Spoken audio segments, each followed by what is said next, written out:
Welcome to Jesus Town, kid. Here's the dark side. The Viking Youth. The Viking Youth. The Viking Youth. Power Hour. That doesn't break down to a nice soundbite like... Classic. Oh my god. Delightful. Delightful. That must be where whiskey goes when it dies. Ladies and gentlemen, meet Bob Dog. Is what like Aquaman is doing, like I mean, in his marshaling the forces of the seas. Is he enacting? I mean, is that underwater magic?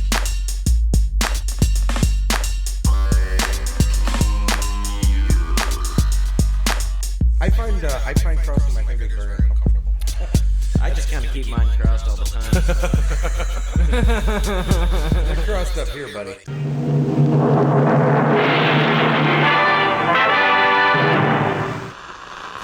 Abbie Hoffman. Cheers. Cheers. Shit, sorry.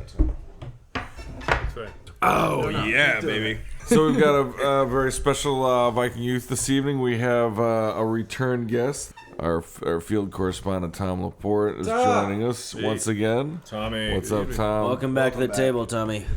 And tonight, very exciting, we have got the first time to be laid on the ears of the public, as far as I understand, right? I played it for a few friends from time to time, but that's it. So this is an exclusive, so to speak. But and we'll let Tom will let you talk about it a little bit more here in a second. But essentially, what it is when Tom was 16 years old, and the Chicago 8 trials, conspiracy trials, were going on here in Chicago, or what became the Chicago 7. It was the Chicago 8 before Bobby Seale's got yanked. Bobby Seale. And 16-year-old Tom LaPorte made his way down to the courtroom and got a 23-minute interview with Abbie Hoffman. And so what we're gonna do tonight is kind of listen to segments and then chat about them. And I don't know if you want to talk a little bit more about What was going on with you as a 16-year-old Tommy LaPorte running around? You're a little rebel rouser. I was a suburban liberal kid in the student council, and I was the first public affairs director of my little high school radio station. It was a little 10-watt station, and so since the taxpayers have gone to that kind of effort for us to give us a radio station, the least I could do was put Abbie Hoffman on in the first week. It really went over big. The trial was going on, and I went down to the courthouse to see if I could get in. It was like it was the ticket. I mean, you had to show up at 6 a.m. and wait in line in the cold to get into this trial because they had a limited number of seats. Basically, the way I got the interview was there was one of the defendants, David Dellinger, and I put my foot underneath his as he was walking out of the courtroom because I couldn't figure out any other way to meet these guys. And he apologized, and I started blurting that I was with a high school radio station. Found myself on an elevator riding up to a press conference with Abbie Hoffman, Jerry Rubin, William Kunstler, Tom Hayden. Wow, those are big guns, buddy. Shit, fucking dude. 16-year-old dude. And they were complaining That's that they weren't crazy. being allowed to go to Paris to negotiate POW releases. And I was working the side of the room. Whoever wasn't talking was hearing from me. Wow. And I was able to get them to agree to interviews the following week, and my parents let me skip school and go down. Nice. Fuck yeah, Tommy. That is That's a hell of a preface. Yeah. absolutely. God damn it, that's a Tommy LaPorte speaking.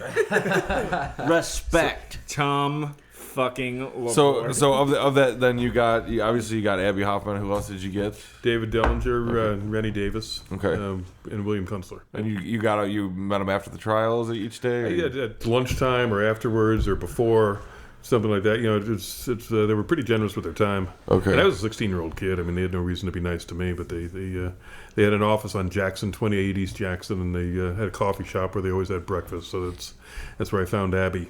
Okay. This morning, and we can listen to a sample of it in half a second, but let me just set it up, because what the Chicago 7 trial was one of the great political trials of the 60s. Absolutely. These were the guys who led the anti-war protests at the Democratic National Convention that turned into a police riot. Everybody knows the footage. Yeah. The whole world is watching and that kind of stuff. And what the Nixon administration did was indict the whole top echelon of the movement. They had, and all the different facets of it were represented. They had the elder pacifist David Dellinger. They had Abbie Hoffman and Jerry Rubin, the Yippies. They had the New Left mobilization personified by Rennie Davis and Tom Hayden. They had the academic community, John Freunds and Lee Weiner. And they had Bobby Seale, who was the Black Panther. Yeah. And he'd only been in town for an hour during the convention. Okay. But they wanted to throw him in there. And there was a reason, by the way, that they always had 8 defendants, the Harrisburg 8 and the Catonsville 8, because that's the size of the federal courtroom tables, accommodated 8 defendants and their lawyers. Really? So they had all other unindicted co-conspirators, but the Star 8 were on there. And so this was like... the highest profile, this was like O.J. Simpson of its day. Everybody followed day by day by day. No, I remember being a kid in high school, deciding I wanted to get into something different. I guess I must have smoked grass or something. And I asked my English teacher what I should read, and she directed me to the library, and I picked up a book up on it was called the Chicago 7, but the Chicago 7 trial. And that's, I was about Tom's age, but I guess that was about, 20 years later, learning about these exact same guys, you know what I mean? So this is, it was big time stuff. Sure. Let's listen to a moment of Abbie, because you're going to hear the general character and the tone of it. And then we've got 4 different segments of the interview. Okay. That are pretty well self-contained. But let's listen to a moment of Abbie. Sweet. Here we go. What? I don't have an opinion. We'd win all the minor battles. And on the last day, we were going to be found guilty and sent to prison. So, I'd be sad. I mean, I don't want to go to prison, Might get to hear Johnny Cash for nothing, but aside from that, I don't think it's too good a trip. Well, what do you think the effects of this trial are going to be? Well, I think that the government is kind of trapped in the courtroom, and that the government loses whether we go to prison or not. If we win, of course, it's a tremendous victory. I mean, it means that we were able to convince 12 jurors who are not, anywhere near a jury of our peers and are handpicked by the judge and by the federal system, which is fairly well rigged against us in that our lawyers can't even question the jury. It means we won before people that were really picked by Mitchell and Daley. And that would be a tremendous victory. However, we feel that an even greater victory could come if people all around the country decided that they too were part of this conspiracy and began to lend a hand and decided that it was in the best interest of their own freedom that this trial be stopped, and that they expressed that outrage in the streets and on the campuses in this country, especially on November 15th. Well, the weird thing about it is like being somebody who was born in 1975 and who always looked back at the 60s, in the historical movement with a fond eye for sure. Right. But inside of that interview, just hearing the tone of his voice, the things that he's speaking about, you can catch a little bit of the vitality of that movement. Sure. You can sort of feel how palpable that was, like how powerful it was. He's coming out of the speaker. Right. And like you can just see like you can hear in his voice that there were people out there that believed something was happening. Yeah. And that there was something that was capable of being changed. Yeah. You hear it in a way that you don't I don't know, maybe it's just because I'm from the time I am, but I don't hear that same sort of there's a hope in his voice that you don't necessarily hear now. Well, and there's kind of an embedded interest in there. That's what I was saying before we started the show. Where it was just like, could we ever produce another Abbie Hoffman right now? I mean, it's like what is like the Emerson quote is like for good poetry to exist, you have to have a good audience. Well, that's the thing is, I think they're working with like that generation, like the generation that produced Abbie Hoffman's. They were still, they were raised essentially, weren't they? Like the first wave of the baby boomers generation. There was that, but there was also a lot of black and white polarization going on, whether it was race relations or the generation gap, things that were very Vietnam. easy to rail against. We're a totally polarized society, but they seem to have like a moral imperative that our generation or generations after that. It's before postmodernism. What they had, I think, was struggle. No, it's not. What's that? They had struggle, and a lot of what they were struggling for came true, and now we have license. Okay. And there's a big difference. Abbie was a rebel. He was a revolutionary. And there's less to rebel against now. And I mean, there's plenty of things that we find maybe distasteful. Disagreeable. Yeah, but there's the sense of rebellion against it is different because the whole grammar of rebellion is different. Right. But I mean, there were two quotes. Abbie was a great sloganeer, but he always said that he was the guy shouting theater in a crowded fire. Right. And he also used the phrase "dare to struggle, dare to grin." Yeah, he did more with humor and almost a sense of vaudeville. Well, this trial also took place in November. This interview took place in November of '69, which means that it was like 3 months removed from Woodstock, right after the moon landing, right on the heels of 1968, which included not only the convention riots but also 2 assassinations. Absolutely.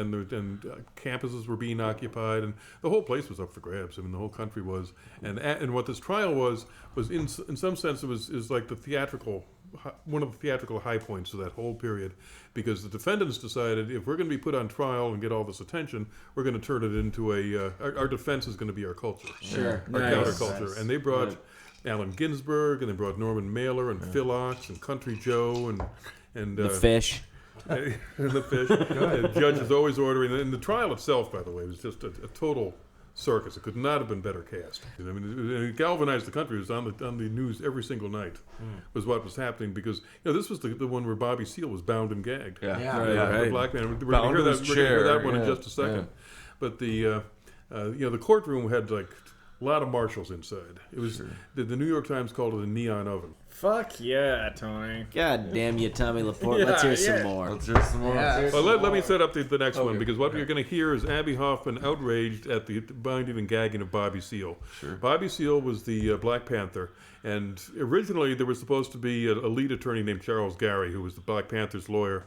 Gary had gallbladder surgery, wasn't able to make the trial. The judge refused to postpone it even by a few weeks, and so that he appointed William Kunstler and Leonard Weinglass as the lead attorneys, and said Kunstler represented Seale. Seale never wanted that. Seale had, Kunstler had visited him once in jail, but at no time was he ever operating as Seale's lawyer. So Seale said, okay, if I can't have my own lawyer, I want to defend myself. And the judge said, no, you can't. You have your own lawyer. Seale would accuse the judge of racism. They'd go back and forth.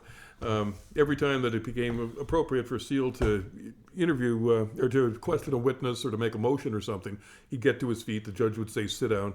Finally, the judge decided he couldn't have this any longer.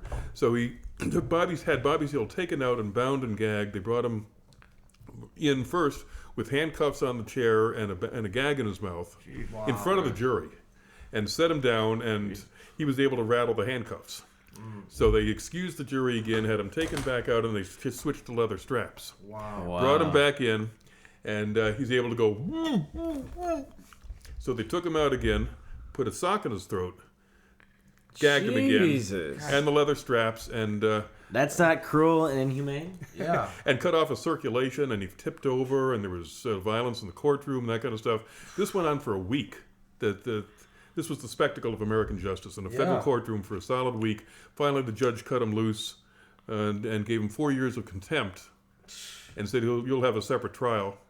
And my interview with Abbie took place 4 days after Bobby had been severed from the case. Oh. Okay, now you can hear it. Yeah. Cocksuckers. So he was asking for a lawyer of his choice, and if he couldn't get him, finally was asking for the right to defend himself. And the press kept referring to these as violent outbursts. I guess when a black man demands his constitutional rights in this country, it's considered a violent act. But Bobby ended up being gagged and chained, and of course that was symbolic what's been happening to black people for 400 years. And then finally, when they realized they just couldn't shut him up because he was so determined to say what was on his mind and to be free and not recognize the illegitimate authority of the judge, that they just decided that they had to cut him loose and send him off to prison for 4 years, which is twice as much as any case for contempt ever. It's, again, another chilling aspect of trial, and I think it points a direction in the future, which is that the government's embarked on a course of fascism.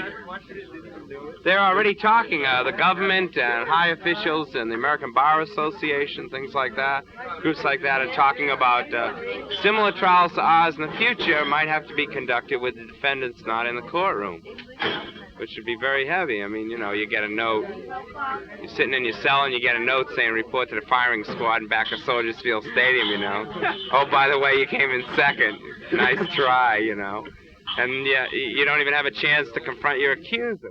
Well, I take it from all this that you are not entirely impressed with our judicial system. What do you think about it? No, I think Lenny Bruce, a famous comedian, had a lot of trouble with the courts because he once said that in America, in the halls of justice, the justice is in the hall. And I kind of reflect that. I think the judicial system is just a refinement. What's going on in our trial is a refinement of what happened in the streets of Chicago during the convention week. They employ massive overkill strategy. There are 20 to 30 marshals daily inside the courtroom. It has the atmosphere of an armed camp. The law against us is rigged, and Bobby's claim to his constitutional rights and our claim that this law violates our constitutional rights is the same way in which we claim that Mayor Daley didn't have a right to deny us a permit to march or to assemble in the park. So I think we're viewing the same type of dinosaur thinking in the courtroom that Mayor Daley employed in the streets of Chicago. Well, what reforms do you support in American government? In judicial system? The whole government. I don't support any reforms. Reforms seem to imply that the system itself basically is intact and basically sound. I don't believe in reform. I don't believe in dissent. I believe in revolution. I believe that the system has gone too far. It's abridged constitutional rights that the people have to amend it through voting. I think that was destroyed in the Democratic Convention and in all the conventions recently held. And I think then, quote Abraham Lincoln, then the people have a revolutionary duty to dismember and overthrow that government. And that's what I believe has to be done. That system is archaic, it's immoral, and it's brutal, and it has to be overthrown. It's that simple. Besides, it make a good movie. Well, what did you do in Chicago in August of 1968? Actually, I think the system is, our trial is a symptom of it. Their inability to gag Seale, their inability to exert power over us in the courtroom, even though they have authority, their inability to make us get on our knees and submit, to recognize the judge as a symbol of some high prestigious position. And that's only symbolic of what our generation is going through around the country. Their resistance to illegitimate authority, you see. It's a sign that those people in authority are dying of tide blood, and that system is sinking into the mud of history like some senile dinosaur. So actually, in our revolution, I see the government is more or less getting lost in the shuffle. It's just going to sort of wilter away.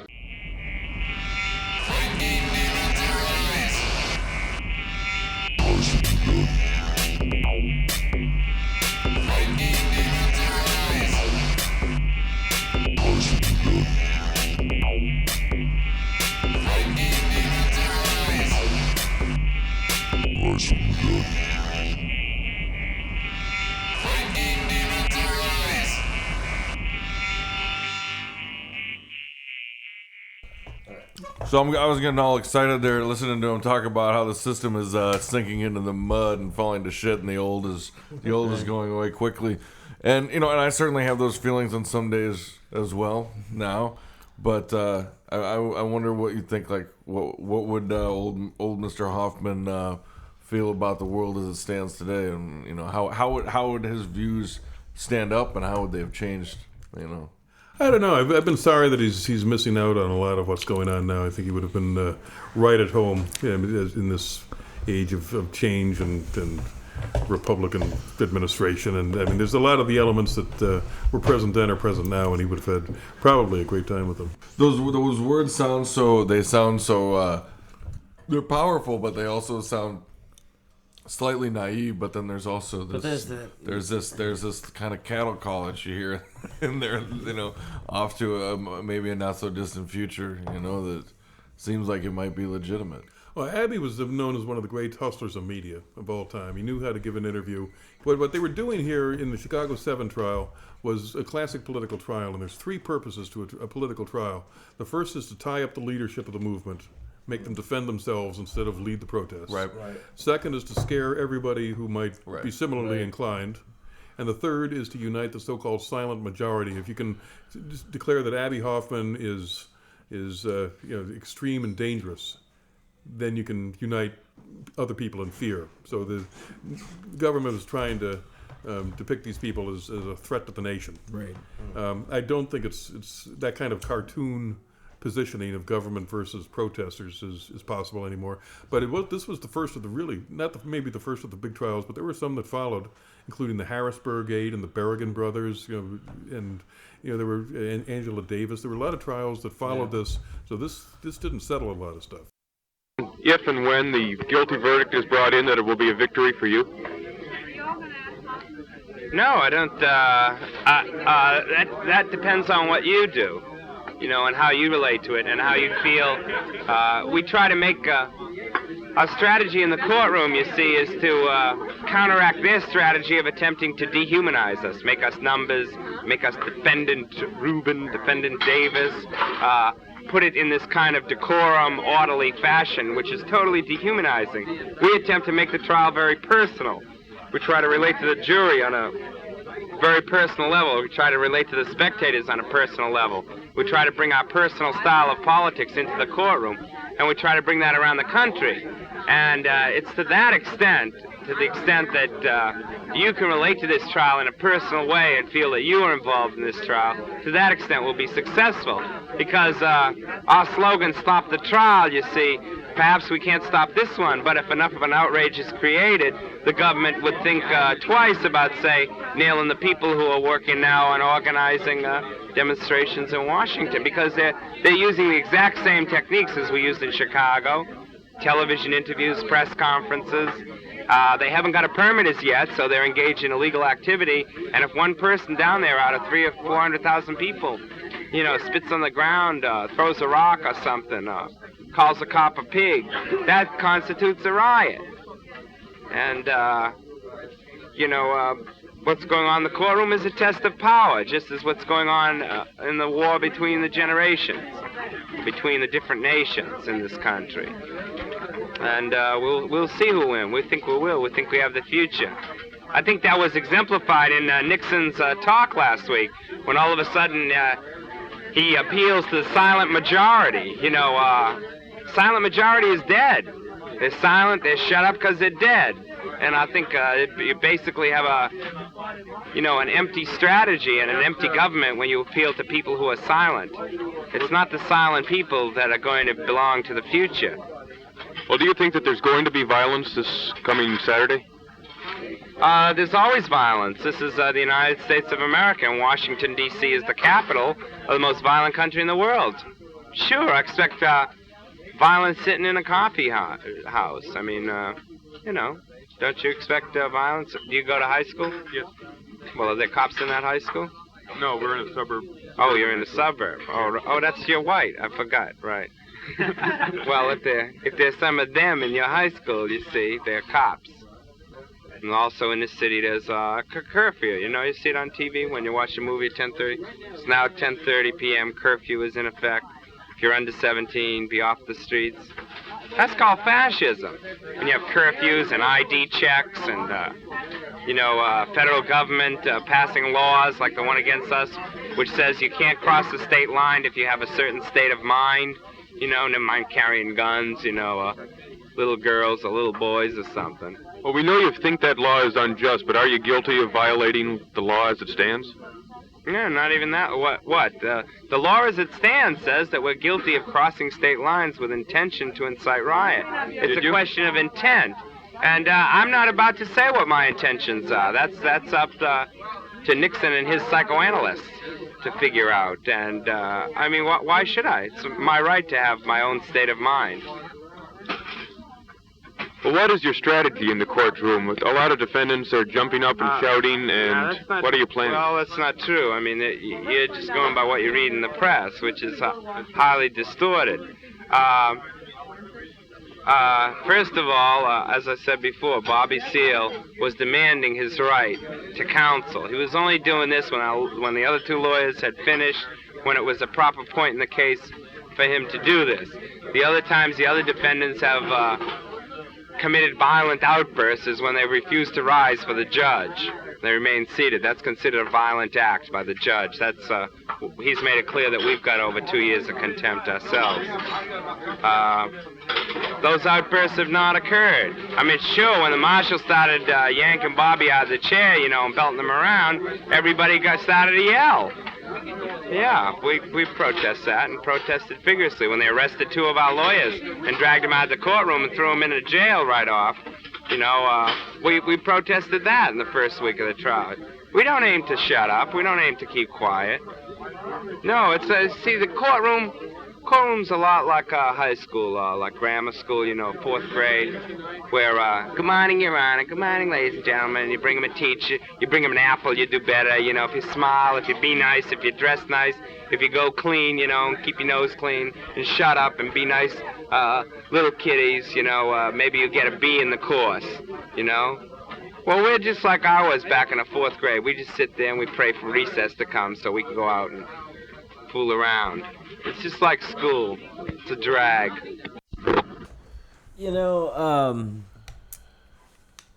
Tommy, without sucking your dick here, I just like to say that to hear a 16-year-old kid actually interview somebody like Abbie Hoffman and not just lob him a bunch of softballs and tell him how fucking great he is, but actually ask him questions that are real and pertinent, and the questions that somebody on the other side might have asked him really says something and really builds a great interview, man. That's I actually think this is probably fucking job. This is probably the best interview with Abbie Hoffman I've ever heard. Yeah, I mean that's. I think it was Abbie's gift to me. I mean, I appreciate you saying that, and I'm not.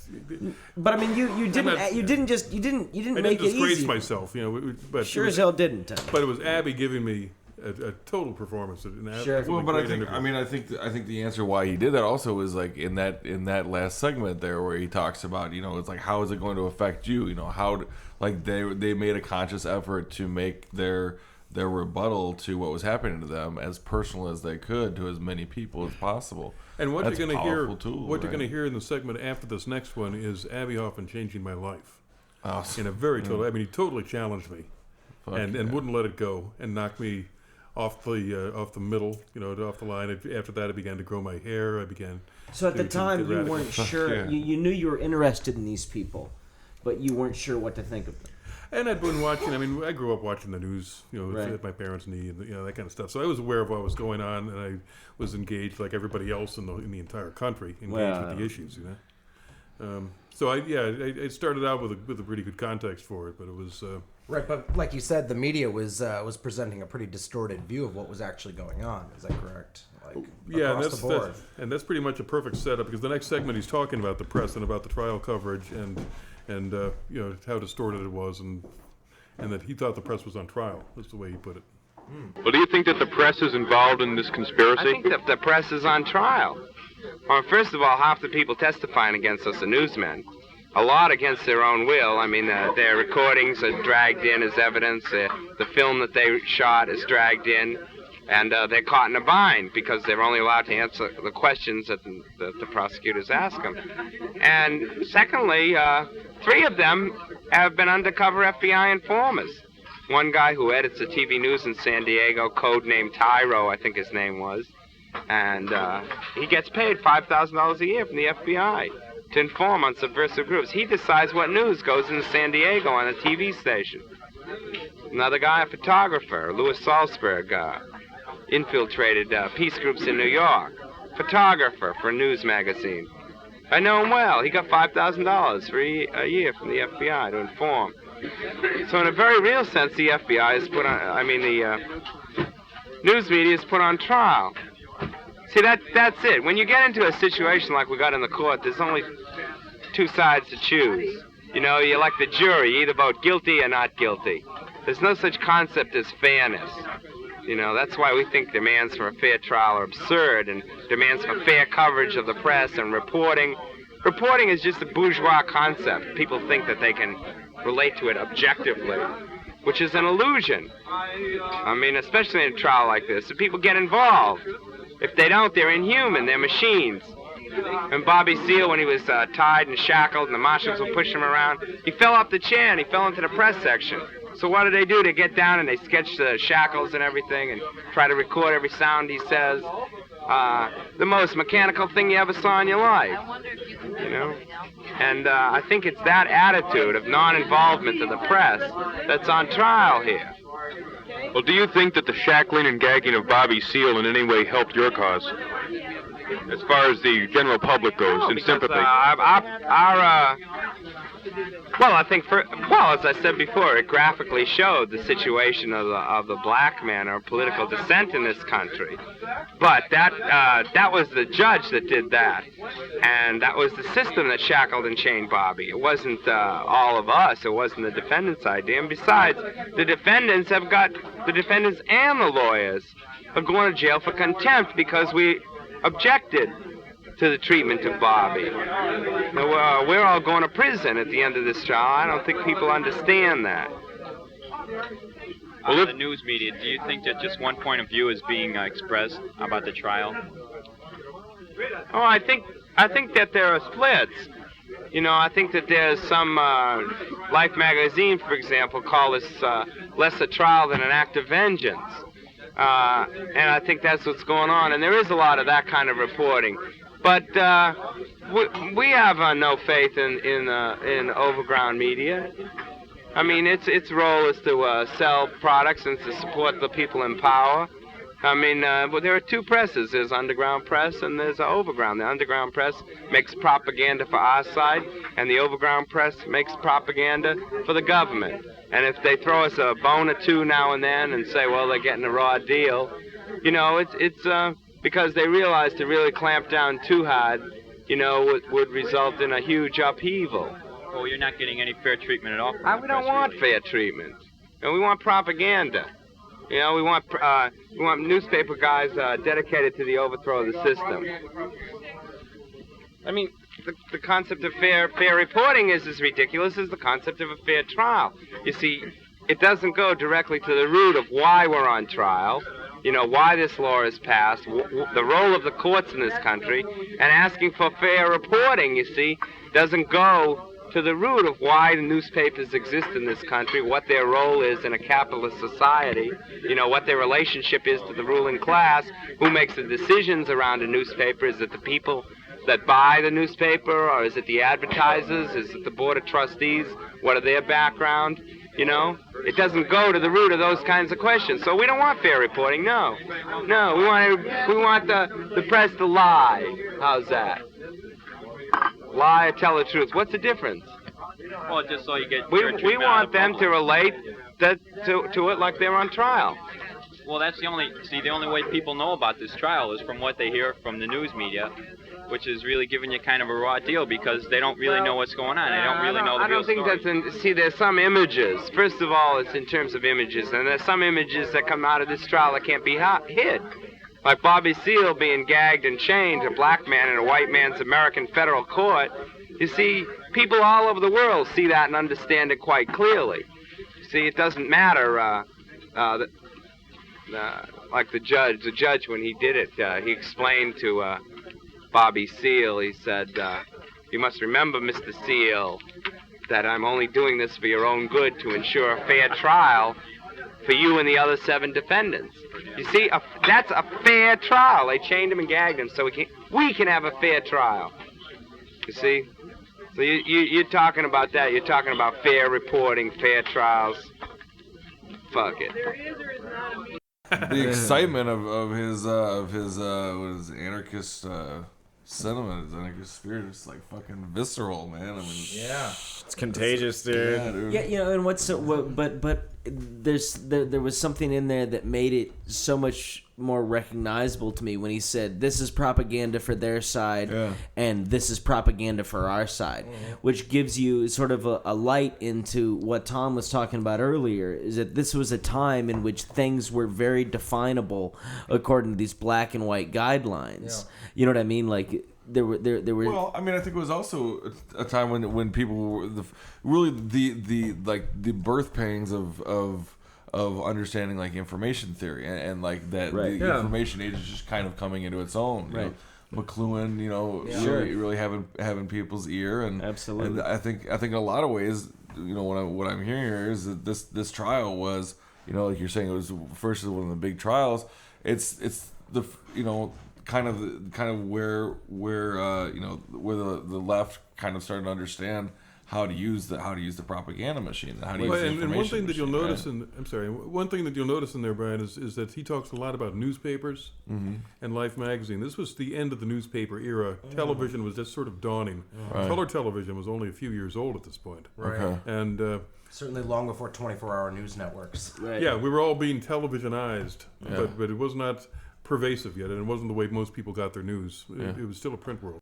This was before Watergate, so it was before the press turned into heroes. And it was also before Americans really started to distrust their government. So the press was seen as the soapbox and the spotlight that was just being gratuitously given to all the people trying to tear down what Americans believed. This was before Jerry Ford saved the country. I think what I want to know is when did the media have a liberal bias? When was there ever a real liberal bias? I don't think there ever actually was one. You certainly hear things from time to time that could be construed as a liberal bias. I just think thoughtful people come to those conclusions. Well, I don't know. Well, it's because you're a liberal. Bullshit. Fuck you. I'm a libertarian. Sure you are. Hey, you can take your socialism and cram it. So you want to hear Abbie Changed My Life? Yeah, let's have a little setup for this segment. What you're hearing next is Abbie. I asked Abbie what kind of government would he like to have when the revolution succeeds, and he takes out an address book. He says, "Let me look it up." So you'll hear that, and then he turns it around, asks me. I go through the impartiality bit. I can't have an opinion, that kind of stuff. He seizes on that and won't let it go. And literally, I have friends who have heard this, and when they hear it, they turn to me and say, "Tom, now we know what happened." Well, if your revolution succeeds, what kind of government do you plan to have? Or do you plan to have any government? Wait a second, I'll look. I got it. It's under G. No government. Well, let's talk a little about you. Where are you from? What's the difference? What kind I want anyway? I mean, I just wanted a people like you. What kind do you want? Did you ever think about it? I'm a reporter. I can't have opinions. Yeah. You're sort of like a tape recorder, They don't have opinions either. I mean, why do you want to be somebody without opinions? Is that like a long-spent desire of yours? Well, I have opinions, and most of them are closer to yours than to the other side. Oh, I doubt it. They're not closer to mine. I think so. God, mine are ridiculous. Why do you want them closer to mine? I agree with you. On some things. Well, how do you examine your role, then? You say that my role as a reporter, it's not to have opinions. As a reporter. Why? What do you mean as a reporter? I have personal opinions, but I'm here to get a story from you and see what you think. Well, I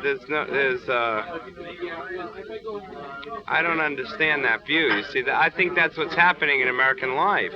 That's one of the evils of the system, that people go around with that kind of dehumanized attitude that, quite frankly, a lot of Germans had while they were salting away 6 million Jews in the oven. All legal and all according to the law. But there were a lot of good Germans that sat around and said, well, it doesn't seem right, and we're certainly for fair treatment of the Jews, Maybe they ought to let them keep their teeth before they throw them in the oven. That would be fair. Stuff like that. You got to become a guerrilla fighter. I mean, you can't keep sitting on the middle of the fence. Well, what do you got to propose? recognize that there are other high schools in Chicago in which there are already detention camps. There's already cops paroling the whole schools, and it's not about education. You know, it's about keeping people off the streets, they call it. Keep the kids off the streets. So you send them to school. You got to think about those things, because with your kind of attitude, you're going to go far. You're going to become very fair. You're going to become a fair reporter and a fair judge. Someday you might be a judge, and you might be putting me on trial, see? My grandfather was And you might be using this tape recording against me. If you did that, I'd have to kill you. That wouldn't be fair, but it would be done. Well, there is a new youth movement going on in this country. What do you think of such things as Woodstock? I wrote a book about it called The Woodstock Nation, so it's about my trip to Woodstock. I had mixed feelings about it, but mostly good. I had a good time. You ought to read the book, Woodstock Nation. It's good. It's in Technicolor. I did it in 5 days. I don't have a lot of time to write books, so I do them quick. We shouldn't waste time writing books and reading books anyway. We should watch television. It's more or less all there, the whole secret of how to do it. You know, how to communicate. You think that Woodstock was of any significance? I don't particularly care. If your concept is one of, say, cultural revolution, as mine is, significance really, one has to examine, one's more interested in the aesthetics of it. You know, did it feel good? Did it look good? Did you have a good time? I'm interested in revolution as a way of life because I think it's an authentic way to live, and the only authentic way to live in this country. And it's fun. I wrote a book called Revolution for the Hell of It. That's where my head is at. For the hell of it, because it's fun, because there is no reason for doing it. There is no significance. You know? All there is considering the alternatives, and as I look around, the alternatives stink. You know?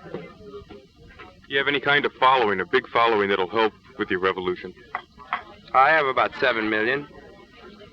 They're all armed to the teeth and ready for the moment's notice. And in the summer of 1970, we're going to be at Cape Cod mining the beachheads because the Chinese communists are going to attack right up the Cape Cod Canal. That's their first beachhead. Oh, it'd be a good day. You ought to come out. Nice. Is it recording? Yes, it's recording. Yes, it is.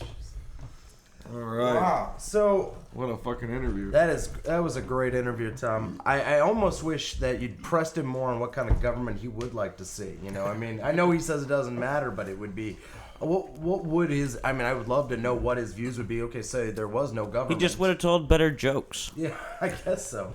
Well, in that sense, he was like Lenny Bruce, and he mentioned Lenny Bruce early on, but the delivery and the wisecrack at the end of a serious diatribe and that kind of stuff was all the way down to the accent and the delivery. Wow. No. And when he asked the question, what kind of government would he really want? Yeah. I don't know. I don't think that he really needed to address that, and that wasn't his role in the movement. He was a fanatic, and he was a beautiful fanatic. I mean, he was absolutely fond of creativity and humor and showmanship and that kind of stuff. And he was forcing issues and forcing people to look at them and putting them in a way that could not be ignored. And that's the role of the fanatic. Fanatics don't have to come up with answers. All they have to do is force issues. Okay. So when he started asking you those questions, when he started challenging you, obviously, like your place at the time was, you know, I'm a kid who's into journalism. I'm a journalist. I'm here for a story. You know, I'm a professional here. When he started to challenge you, I mean, what did that feel like inside of your head as I can imagine it began to pull apart?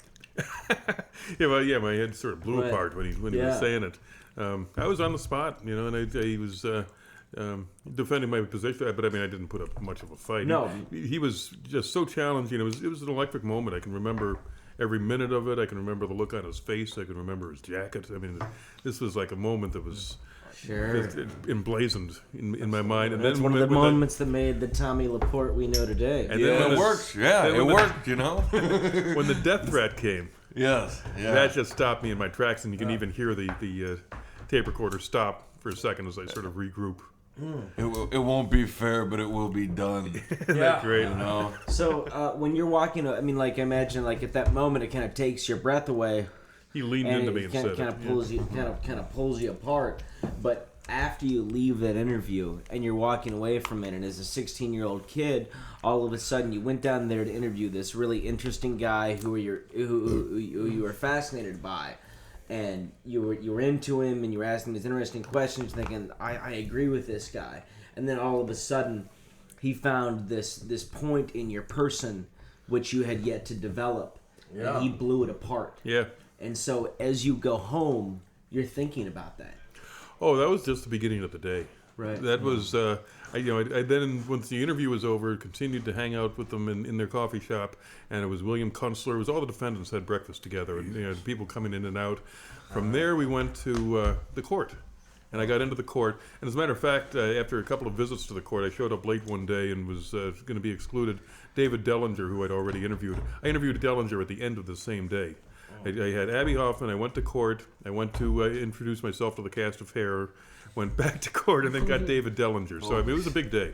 Yeah. And and a little later, Dellinger spotted me showing up a little bit late. Took me over to the marshals and introduced me as his cousin. And from that point on, I got to sit in the family section. Wow. So I had a strong feeling of identification with the defendants, and they showed me some courtesy that went way beyond what you would expect. Right. So when you say it changed your life, it sounds like in this is like at a point where you had started to formulate what you thought you might be in the future. This objective like reporter and everything, and instead of like taking you 20 years to get disillusioned and start to form opinions, Abbie Hoffman cut you right down right then. Would you say that's a fair assessment? Well, at that point, I think it was 69, and I think I'm sure I already had Clarence Darrow as a boyhood hero, and so the law was more what I thought I was going to head into than journalism. Right. Although I had a little bit of both, but it got me thinking, and like I say, it pushed me off the fence. And it was a time when people committed, and people my age were committed, and you just dive headfirst into the counterculture, and you begin to challenge the suppositions that you were raised with, right, and the values, and your brother's friends are being taken off to war. So it is, and the civil rights movement is hot, and so there's a lot going on. This was, I think, 6 months before the Sly and the Family Stone riot, where everybody came down to Grant Park, and I was part of that too. So there was a lot going on, and this moment is the one that sort of decided, was my catalyst. Okay. Yeah, I can just imagine. I can almost put myself in your shoes, and imagine what it would be like to be that kid and have that moment, and then get on the train. Oh, that was amazing. Yeah, and go back to the suburbs and have all that floating around your head, glowing the whole fucking ride home. And then you walk into your suburban home with your nice parents, and then you crawl into your bed, and you lay there underneath your like football sheets or whatever else with your with your little your high school and little league trophies on the wall or whatever. You know what I mean? And you lay down and you stare at the ceiling, and you just. Everything is present, like what you just experienced, and that. And you grew about 3 sizes that day. I haven't gotten over it yet. Yeah. Wow. I did very quickly cease to be the public affairs director at the high school radio station. Yeah. Wow. Next thing you know, he was smoking dope. So, just a question. Do you think that like, basically, like you're still, and we are still, like, I mean, we're all kind of part of the same process of like trying to like put people like Abbie Hoffman and Bobby Seale into like the same sort of continuum of basically freedom fighters for like the Constitution and well, it seems whatnot. like we're in the same place, right? Like, yeah. It's like it doesn't feel like we've progressed much further than we were at that time. And it's like where can we go? Where can we look for the next step to realize that next step? Well, back then I remember Norman Mailer saying that the revolution is going to come not by attacking the fortress, but by surrounding it and making faces at the people inside. They'll have nervous breakdowns and destroy themselves. Yeah. I think, and my reflection on seeing anti-war protests these days is that there has to be a new grammar of protest created if it's going to be effective. And I'll tell you exactly why. Because we went to the protest that we went to at the start of this whole Iraq thing. What was one of the most tired and ridiculous protests you've ever seen? People were actually like recreating the same old lame songs, I don't know, like it was the equivalent of "Hell No, We Won't Go." Yeah. The police have gotten much better at the theater of protest than the demonstrators. Absolutely. Demonstrators are boring. They're a bunch of goddamn panty waist liberals who are living in some sort of like dreamland of protest, and there's no vitality to it. This whole like remake culture that we have, like they're trying to recreate this idea of what the '60s were without actually like having the nuts and guts that made it real in the first place. Without recognizing that there's a whole new world to protest against now. Right. And where's the hilarious ridicule? I mean, that seems to be one of the things that Abbie used so much, like to such good effect, is that theater, that making a joke out of the whole thing and not playing into the game. Like, where is that? What happened to it? You know? Maybe Jon Stewart and Stephen Colbert are the new Abbies. Absolutely. You know, you're right on. That satire is they're single-handedly trying to save our democracy. You know, he's a bloodless smirker. Yeah, there's some bloodless smirking going on there. There's a lot of great work going on there too. I agree. I agree with all that, but I wouldn't say that Jon Stewart is Abbie Hoffman. I mean, I don't think. Well, he's not protesting. He's just a guy with a funny show, you know. But he's also got a lot more of an open mic. You know, he can actually get out there and say what he wants to every day. And I don't know what the number is, but a lot of people, particularly a lot of young people, get their news from him. Yeah, absolutely. I'm not sure if that. I'm not sure how much that heartens me. You know what I mean? I mean, like, yeah, a lot of people get their news from him the exact same way they get their, like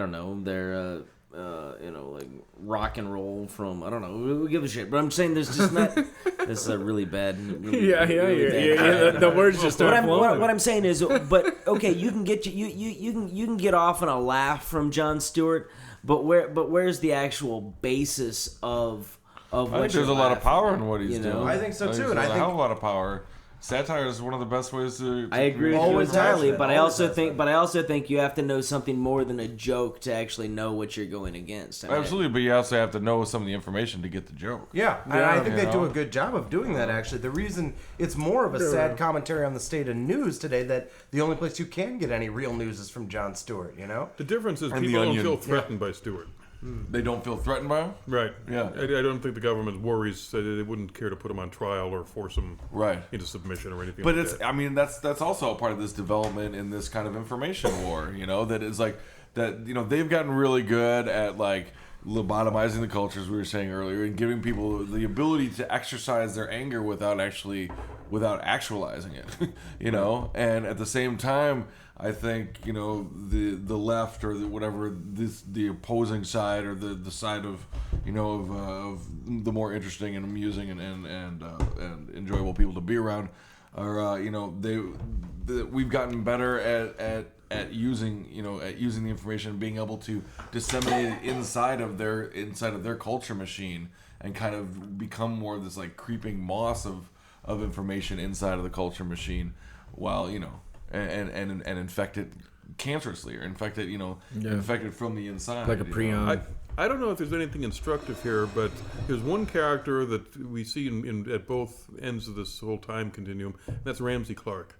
Ramsey Clark went into the Chicago 7 courtroom and was denied permission to testify. He would have testified that it was a police riot and that in his Justice Department they saw no reason to indict the defendants. The judge excluded that, and he walked out tight-lipped, saying he'd never been angrier in a federal court. He most recently has been in the... Who's Ramsey Clark? Ramsey Clark is the former U.S. Attorney General under Johnson. Okay. He was prevented from testifying, and then he shows up 30 years later on the Saddam Hussein defense team. Okay. Goes over to Iraq. And highly successful.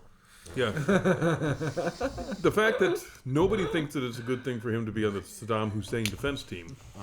I don't know what that says, but it might be interesting to just see how society is sort of pivoted around their attitudes towards those two appearances by Ramsey Clark. Right. Then again, there may be absolutely nothing to it. I can't believe that former U.S. Attorney General was on the defense team for Saddam Hussein. I had no idea. I feel like I should have known that. That seems... and he was the son of a Supreme Court justice? Probably would have if you'd read the New York Times before you watched, the Colbert Report. There you go. Whoa. Oh, little mister, I know something you don't. Yeah, right. I didn't know it either. I'm just saying. I'm just saying that. I know you didn't. What I'm saying is like there smug. seems to be the point that I was trying to make is like inside there's so much inside of like those shows, which is excellent, but it's so much like television surface content that a lot of it's just straight comedy too. Right. It's a comedy show. It's which is fine, but I mean like it doesn't have the same sort of backbone that understands the actual things that are happening that a lot of people involved in the movement of the 60s did. So. But I mean to ignore the power latent in that is a huge mistake. I mean, I'm not ignoring the power. About, like that Colbert went and had Pinchbeck on his show a few weeks ago. That's crazy to think this guy that's probably one of the top rated shows on cable, right. has now been able to introduce this idea of psychedelic culture and shamanism. And what you were saying that he had Deepak Chopra like the next week talking about the illusory nature of reality. And it's a lot like what we're doing. It's a spoonful of sugar. Like we talk about some shit, but we also try to case it in some lighthearted drunken revelry. Sure. Some of it also may be just the use of symbolism and the talent for the grand gesture. When Abbie Hoffman was on trial, he and Jerry Rubin showed up in the courtroom wearing judges' robes one day. Right. And there was about a half day's worth of arguing whether they had the right to wear black robes in court or could only the judge wear them. Finally, the judge orders them to take off the robe. They do, and they're wearing Chicago police shirts underneath. Nice. Some years later, at the 1996 convention, the Chicago 7 had staged a reunion, and they sought permission to plant a tree in Grant Park at the battleground, and they wanted it to be a weeping willow. And that just is kind of a poetic moment, and the ability to just pick the right symbol to do it. Did they get permission for that? No, absolutely not. Of course not. So you had an immediate enemy that you could struggle against, that to see progress and to see friction and to see action and change. So now we have inherited a lot of these victories that you all struggled for back in the 60s, and has that made us more lax? And if so, what do we need to do now to kind of up that friction point again? That's an interesting question, because I think that what's missing is struggle. We have license, and ideals. Yeah. We still have those. What's missing is a sense of struggle, and it could be that the draft, because it's reached into people's homes and pulled people out, made it far more real and far more menacing for people. Well, we might just get that again here. But you had so many things working together at that time: the feminist movement, what do we have working the civil now rights that we can employ? the draft. Like how can we create that friction point again? And you had the whole revolution created by the advent of television. I mean, if you're into Marshall McLuhan's theories, that re-tribalized us, and so kids had a lot more in common with each other than they did with their parents, and and the generation gap was far more pronounced. Right. That is, there's always rebellion, by the young, but then it was a complete separation. Yeah.